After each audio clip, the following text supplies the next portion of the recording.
घरी आल्यावर अर्जुन आणि ईशा दोघेही त्यांच्या बेडरूममध्ये बेडवर एकमेकांच्या मिठीत होते. अर्जुन ईशाच्या पोटावर हात ठेवून म्हणाला, ईशा, ट्विन्स होणार आहेत आपल्याला. मी तर खूपच खुश आहे. अहो, मला मुलगा आणि मुलगी हवी आहे. तुम्हाला ती विचारते त्याला. मलाही मुलगा आणि मुलगी चालेल. मुलगी तुझ्यासारखी नाजूक आणि मुलगा माझ्यासारखा हँडसम व्हायला हवा. मी मुलीचे खूप लाड करेल, अर्जुन म्हणाला आणि ईशा पटकन म्हणाली, मी मुलाचे लाड करीन. आता दोघेही एकमेकांकडे पाहून खुदकन हसले. ईशा, मी तुझी आणि आपल्या होणाऱ्या बाळांची खूप काळजी घेईन. तुम्हाला मी कधीच काही होऊ देणार नाही. ईशा प्रेग्नेंट असल्यापासून अर्जुनने ईशाचे खूप लाड केले आणि करत आहे. ईशाही हक्काने वेगवेगळ्या डिमांड करून अर्जुनला खूप त्रास देत आहे, पण तो खुशीखुशीने ईशाचे लाड करतोय. तिला नेहमी आनंदी आणि खुश ठेवत आहे तो.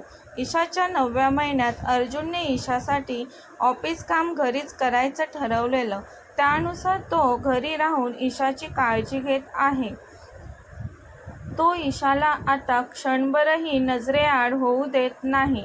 तिला लागणारी प्रत्येक गोष्ट तो तिच्या हातात ठेवत आहे. प्रेग्नन्सीमुळे ईशाची तब्येत झालेली ती आता गुटगुटीत सुंदर दिसत आहे.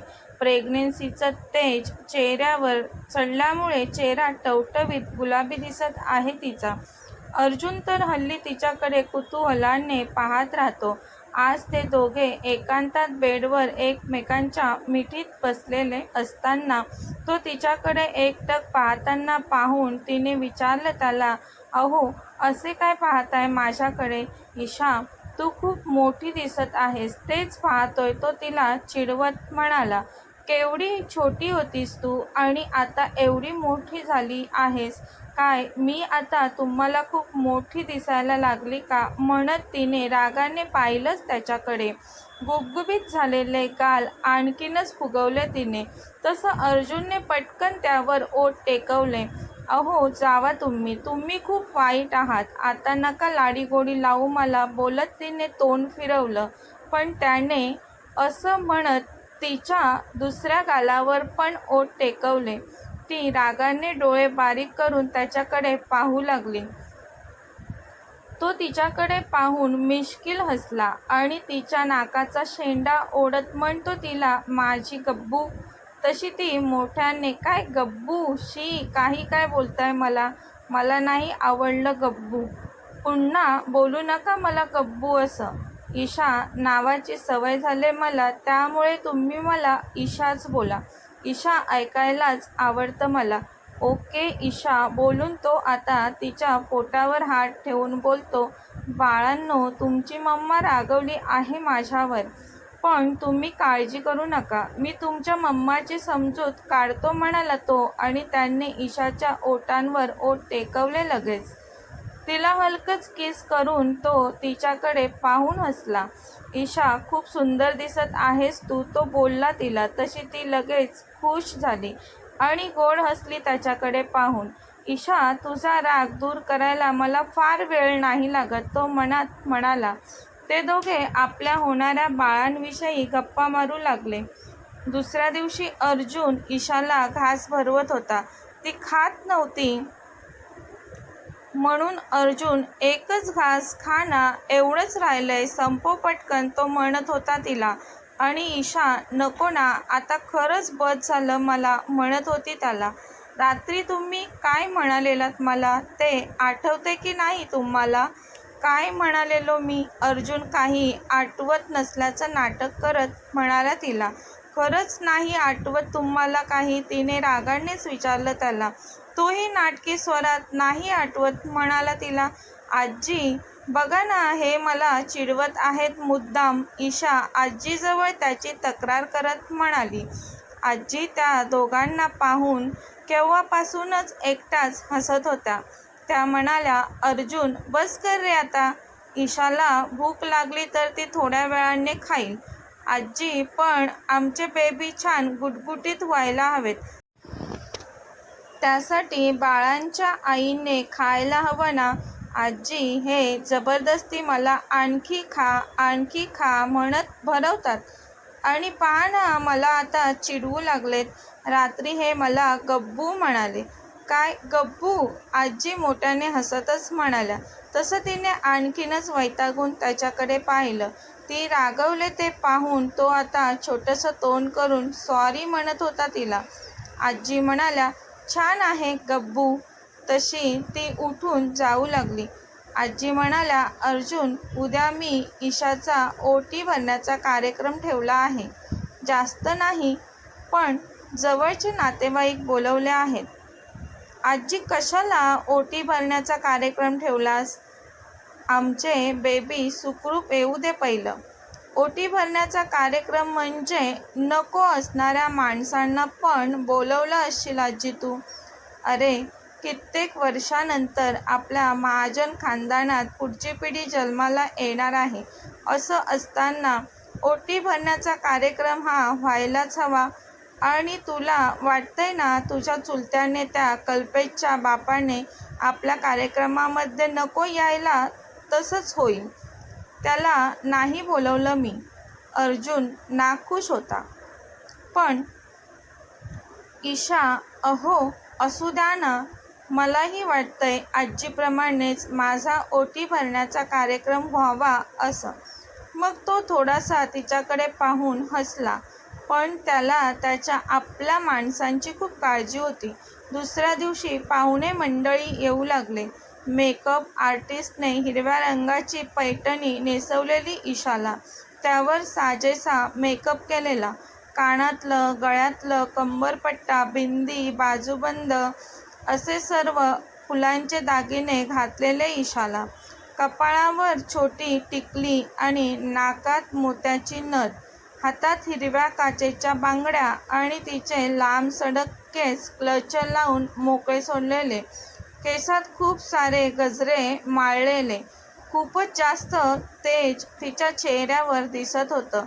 आजी म्हणाल्या अर्जुनला, अर्जुन, जा ईशाला घेऊन ये. हो आजी, म्हणून जमलेल्या पाहुण्यांसोबत बोलणारा अर्जुन आता ईशाला आणण्यासाठी ती असलेल्या रूममध्ये आला. समोर ईशाला पाहून थक्क झाला तो. आज ईशा खूपच छान दिसत होती.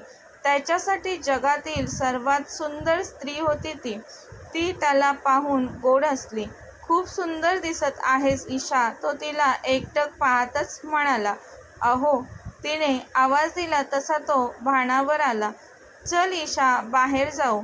कार्यक्रमाची वेळ झाली म्हणत त्याने तिचा हात पकडला आणि ते दोघे बाहेर आले. त्याने तिला ओटी भरण्याच्या मंचावर आणलं.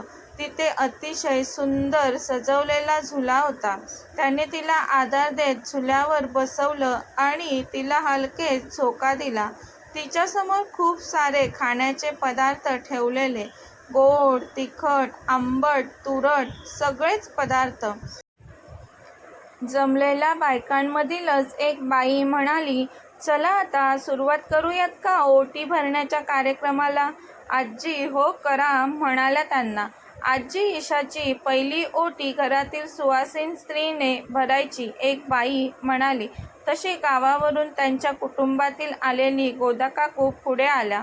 मी भरते आमच्या सुनेची ओटी, त्या म्हणाल्या. अर्जुन मला माझ्या मुलासारखाच आहे. अर्जुनच्या डोळ्यात किंचित पाणी जमा झालं. तसं ईशाने त्याच्या हातावर हात ठेवून त्याला धीर दिला. खूप आनंदाचा क्षण होता.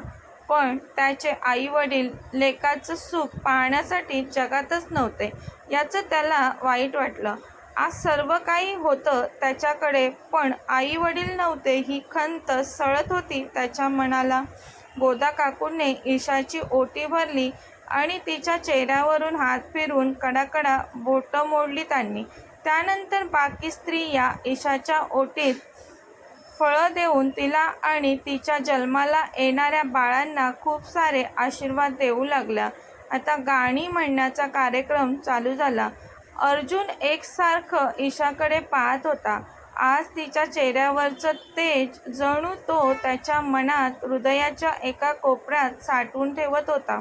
त्यानंतर ईशासमोर ठेवलेल्या पदार्थांमधलं ईशा काय खाणार ते पाहायला सर्वजण उत्सुक होते. अर्जुनही आता ईशाच्या शेजारी बसला होता. ईशाला सर्व पदार्थ पाहून यातलं काय खाऊ असा प्रश्न पडलेला. अर्जुन, ईशा खा म्हणत होता तिला. ती, अहो किती पदार्थ ठेवलेत, यातला कोणता पदार्थ खाऊ याचा विचार करते मी. तो म्हणाला, तुला आवडेल तो खा. तसं तिने काजूकतली उचलून तोंडात टाकली. तो तर पाहतच राहिला तिच्याकडे. गोड पदार्थ पाहून तोंड फिरवायची ती. तुला गोड आवडत नाही ना ईशा? मग आज तू काजूकतली कशी काय खाल्लीस? माहिती नाही, पण मला आता काजूकतलीच खावी वाटली, ती म्हणाली.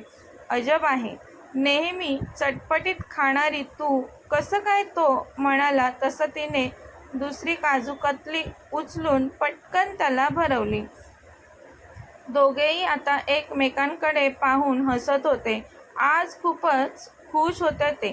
त्यानंतर त्या दोघांचे जोडीने, ईशाचे सिंगल तसेच जमलेल्या पाहुण्यांचे त्या दोघांसोबत फोटोग्राफरने फोटो काढले.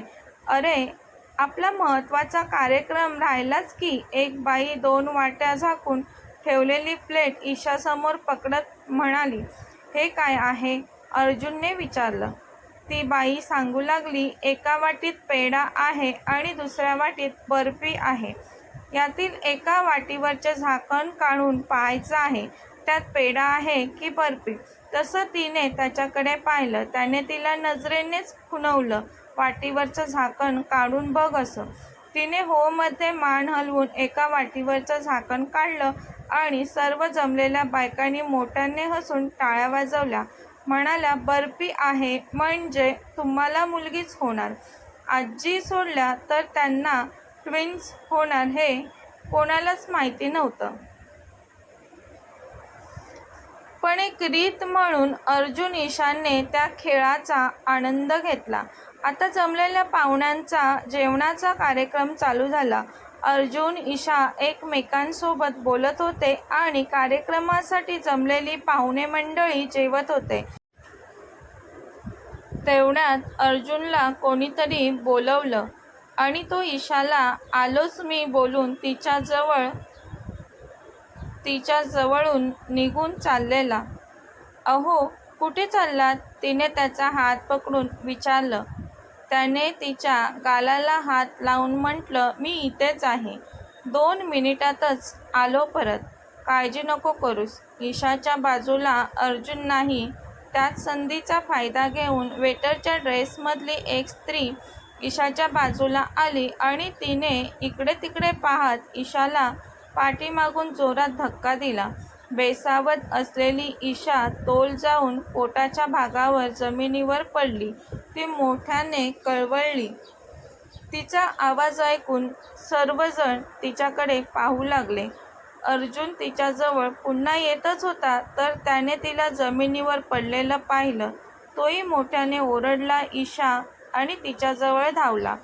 त्याने तिला त्याच्या 2 हातांवर उचललं लगेच आणि हॉस्पिटलमध्ये घेऊन जाण्यासाठी झपाझप पावलं टाकू लागला.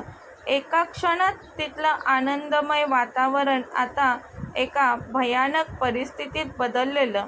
ईशा, तू आत्ता छान होतीस, कशी पडलीस तू? त्याच्या मनात चालू होतं. ती अशी अचानक कशी काय पडली? ती पडली या गोष्टीवर त्याचा विश्वासच बसत नव्हता. तो अतिशय घाबरलेला आता. काळजीयुक्त भीती त्याच्या चेहऱ्यावर स्पष्ट दिसत होती. तिच्या डोळ्यातून पाणी वाहत होतं. खूप वेदना होत होती तिला. तसं पाहून त्याचं काळीज पिळवटून निघालं. आजी खूप घाबरल्या. त्याही त्याच्या मागे पळत होत्या. ईशाला अतिशय वेदना होत होत्या. तरीही ती त्याला विचारत होती, अहो आपले बेबी, माझ्या खूपच जास्त पोटात दुखतंय.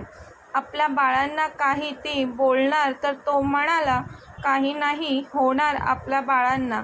मी तुला हॉस्पिटलमध्ये घेऊन चाललोय. ड्रायव्हर, कार काढ पटकन, तो मोठ्याने ओरडला. आता तो कारमध्ये बसला. तिचं डोकं त्याने त्याच्या मांडीवर घेतलं आजी पटकन पुढे बसल्या आणि ड्रायव्हरनेही प्रसंगावधान लक्षात घेऊन कार पटकन स्टार्ट केली. हॉस्पिटलच्या दिशेने पळवली कार. हा सर्व प्रकार पाहून जमलेले लोक ईशासाठी चिंताग्रस्त झाले. हळहळ व्यक्त करू लागले. क्षणात सगळं चित्र बदललं होतं. कोणाला काही समजण्यापर्यंत आनंदाचा क्षण काळजीत बदलला होता. त्याच वेळी वेटरचे कपडे परिधान केलेली ती स्त्री वॉशरूममध्ये जाऊन पटकन तिचा ड्रेस चेंज करून अर्जुनच्या घराबाहेर पडली. ईशाला कोणी धक्का दिला असेल ही गोष्ट कोणाच्या लक्षात येण्या अगोदरच ती स्त्री गेली तिथून निघून. कोण असेल ती स्त्री? ईशा ठीक असेल ना? ईशाच्या बाळांचं काय? ती सुखरूप असतील ना? पाहूयात पुढच्या भागात. कथेचा पुढील भाग पाहण्यासाठी चॅनलला सबस्क्राईब करा. कथा आवडल्यास लाईक, शेअर आणि कमेंट करायला विसरू नका. कथेचे यापूर्वीचे सर्व एपिसोड प्लेलिस्टमध्ये सेव्ह आहेत. पाहिले नसतील तर कृपया पहा. धन्यवाद.